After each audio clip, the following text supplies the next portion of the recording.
네. 오늘은 11과 충성하는 자가 믿음으로 섬기는 방법입니다. 네. 네. 여러분들 중에서 하나님이 되고 싶은 사람이 있습니까? 우리는 하나님이 누구인지 잘 알아야 하는데 잘 모르고 자신이 하나님이 되고 싶어 하는 사람들이 있습니다. 하나님을 우리가 어떻게 알고 어떻게 해야 충성된 믿음의 사람이 될지를 오늘 한번 배워봅시다. 자, 충성하는 자가 믿음으로 섬기는 방법. 자, 바울 사도가 편지를 썼습니다. 네, 우리가 저번에 한번 배웠어요. 베베 집사님. 베베 집사님이 사도 바울의 편지를 가지고 로마에 전달을 했죠. 충성하는 그 베베 집사님이 로마 성도들에게 편지를 이제 보냈는데 그 편지에는 이렇게 쓰여져 있는 거예요. 로마 성도 여러분, 자신의 몸을 하나님이 기뻐하시는 제물로 드리세요. 하나님을 예배하는 삶을 살아야 하는데 어떻게 살아야 하는지를 잘 모르겠죠. 근데 기뻐하는 산 제물로 자신의 몸을 드리라는 말이 무슨 말일까? 한번 또 봅시다. 오늘 본문의 말씀은 조금 어려운 말씀이긴 합니다. 그렇지만 이 말씀에 따라서 한번 따라가 봅시다. 여러분, 세상을 본받지 말고 변화되어야 합니다. 라고 합니다. 하나님의 선한 뜻을 알아야 합니다. 라고 해요. 간단하고 굉장히 쉬운 말 같지만 굉장히 어려운 말입니다. 우리가 사는 세상은 혼란의 세상이고 욕망과 욕심과 또 가지고 싶은 꿈과 이런 것들을 이루는 곳이 세상이죠. 근데 세상을 본받지 말라고 합니다. 그리고 변화되어야 된다고 합니다. 어떻게 해요? 하나님의 선한 뜻을 알아가게, 하나님의 선한 뜻을 알아가게 변하십시오 라고 얘기를 하는 겁니다. 하나님의 선한 뜻이 과연 어떤 것인지 한번 봅시다. 사람들이 과연 알아들었을까요? 네, 지금 우리도 잘 알아들을 수 없을 정도의 말씀이기도 합니다. 그래서 여러분들 세상을 본받지 말고 변화되어야 된다는 말을 거듭거듭 강조를 하는 사도 바울의 말씀입니다. 또 말을 하죠. 변화되어야 한다. 선한 뜻을 알아야 한다. 근데 선한 뜻을 알면 어떻게 될지 그거는 예수님을 믿는 우리 크리스찬들은 아마 아실 겁니다. 여러분은 은사를 받은 대로 섬기세요. 가르치고 위로하고 긍휼을 베풀되 믿음의 분량대로 하세요. 라고 합니다. 하나님의 선한 뜻이 지금 이렇게 사도 바울께서 말한 것입니다. 하나님의 선한 뜻이 어떻게 해요? 하나님은 여러분들에게 믿음의 분량대로 은사를 드렸습니다.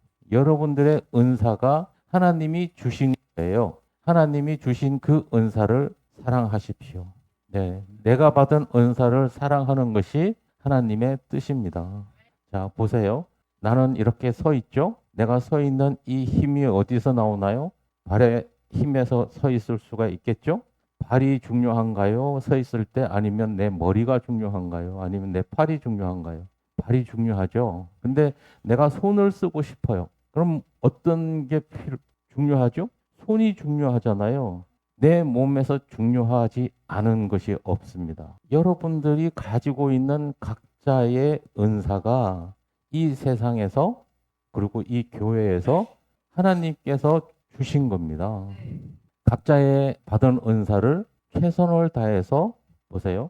받은 대로 섬기라. 가르치기도 하고 위로하기도 하고 긍휼을 베푼다. 그렇게 하면서 서로 하나님 뜻 안에서 잘 은사를 사용하라라는 이야기입니다.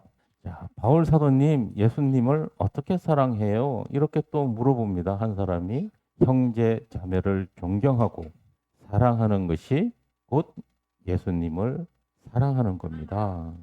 자, 보십시오. 부부가 서로 존경하고 사랑해야 됩니다. 남편을 아니면 아내를 존경해야 됩니다. 그리고 사랑하십시오. 바로 옆에 있는 친구들 존경하고 사랑하십시오. 네. 우리 가족들, 네, 목자님들 존경하고 사랑합니다. 네. 네. 이 한 가지만 잘 돼도 세상은 참 아름답고 하나님 나라가 될 것입니다. 자, 근데 그것이 곧 예수님을 사랑하는 것과 똑같다라고 얘기를 했습니다. 그죠? 가장 간단하고 가장 쉬운 것 같지만 가장 어렵고 가장 힘든 것입니다. 그렇지만 그것이 곧 예수님을 사랑한다라는 것을 생각을 하면 우리는 예수님을 사랑하기 위해서라도 옆에 있는 사람, 가까이 있는 사람들을 존경하고 사랑합시다. 자, 여러분 어려운 일이 있어도 하나님께 기도하고 기뻐하세요. 라고 바울 사도는 이야기합니다. 어려운 일이 있어도 하나님께 기도하고 기뻐하는 것. 오늘 여러분들에게 말씀을 전하면서 굉장히 마음이 어려웠어요. 왜냐하면 어려운 일이 있을 때 기뻐할 수가 과연 있을까라는 생각을 한 거거든요. 어려움이 있을 때는 마음이 진짜 어려우니까 어떻게 기뻐하겠어요? 근데 무슨 말이에요? 기도하라고 해요. 기도하는 기쁨을 여러분들이 누리실 줄 알아야 됩니다. 기도하는 그 기쁨이 곧 하나님께서 결국은 우리를 기쁘게 하실 겁니다.